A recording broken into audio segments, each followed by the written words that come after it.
Shania by Ashleigh Bryant Phillips.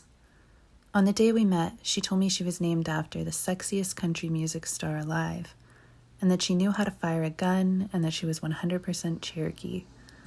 My mama says I'm named after nobody. We don't have a gun in our house. I have blonde hair and blue eyes.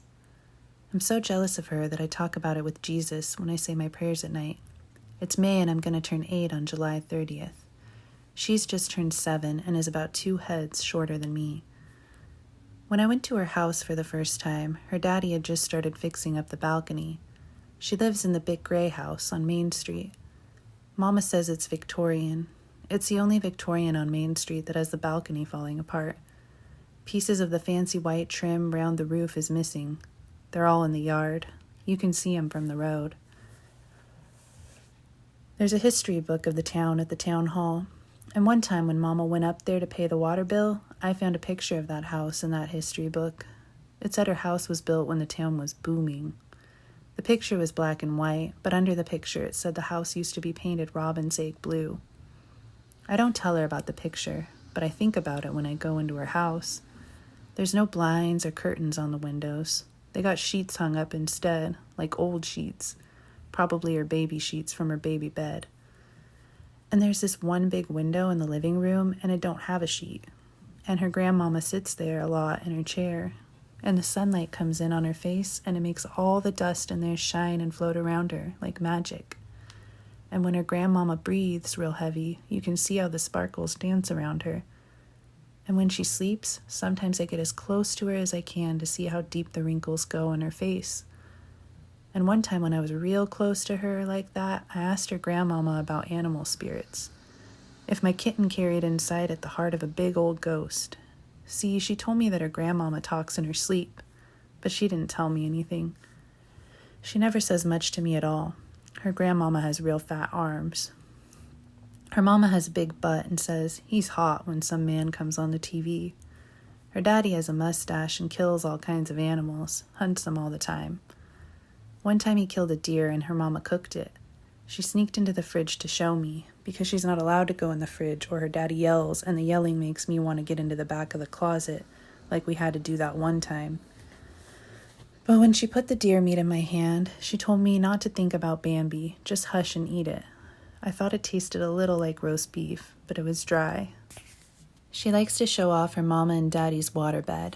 Seems like every time I go over there, the first thing we do is go into their bedroom and she pokes the waterbed to make it slosh. I told Mama about it and she said that waterbeds are bad for your back. But there's one huge picture on the wall in their bedroom, right above the bed. It's an Indian warrior sitting on a horse with spots on him. They are in the desert somewhere. And there's not any cactuses or trees, but there's a mountain way back behind them. And it's about to be nighttime because the sky is purple. The horse's head is down, and the Indian has white and red paint on his chest. It looks messy. Maybe he's sweaty. His leg muscles are big and looks like he's squeezing the horse with them as hard as he can. And he's sitting slumped over with his hair in his face. There's an arrow sticking out of his back. She always sees me looking at that picture every time we go in there, but she never says anything about that Indian. I guess it ain't no big deal to her. She don't go to powwows. She don't go to church either. And the Baptist church is right there beside her house.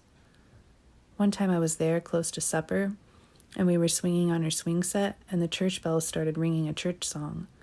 We had a bunch of her beaded bracelets on, and they were making lots of noise when we swing up and down. I told her we were making music. All we needed was a big old drum to beat on like Hiawatha, Junaluska, Powhatan. She thought that was funny. Her backyard has roly-polies, no grass, and a big mean dog tied up at the edge of it. She hates to feed that dog. His name is Butchie.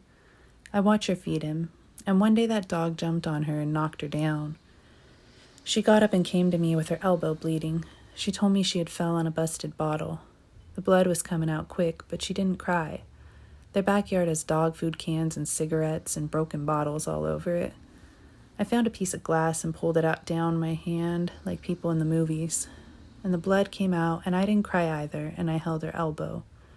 Our blood mixed together, and we found a clean spot in the dirt where it was cool, and we sat there long enough for us to be blood sisters.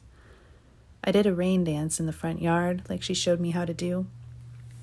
I put my hands to the sky just like her, and I danced so much. Grass got stuck in my toes, and the bottom of my feet turned green, but I got mad because I couldn't get it to rain. Mama says the corn needs rain real bad now. Every day morning, I check my hairbrush for a brown hair like hers, and today I found one. It's proof of my native blood. I put it in an envelope to the Father Thunder God. I think he's an eagle with spreaded out wings and turquoise eyes. I write a letter to him, but at the end I remember I don't know his address, and I know that she knows it, and I bet if she don't know, her grandmama knows it. So I need to go ask them about it. I asked Mama if I can go to her house after dinner, but she says that I can't go over to her house no more. She says that her daddy hit her mama till she was about dead last night. So I'm gonna go and try to slip her some secret notes. I can get some tape from the kitchen drawer, walk up to her house at night, and tape it to the seat of her swing. I think that'll be a good place for her to find them.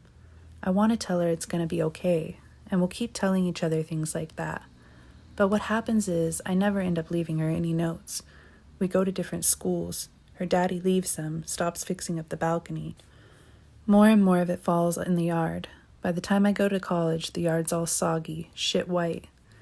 And last time I was home, Mama sent me uptown for an onion, and I saw her working there in JJ's. She was real pregnant, should have been off her feet. I went to her checkout line, and all she said was, "Hello," like you're supposed to do. And when she opened the cash register, the drawer bumped her big baby belly. And while she counted my change, I thought about her in that house, floating alone in the middle of that waterbed, tracing shapes on her belly. And when she handed me the change, her fingernails grazed my palm.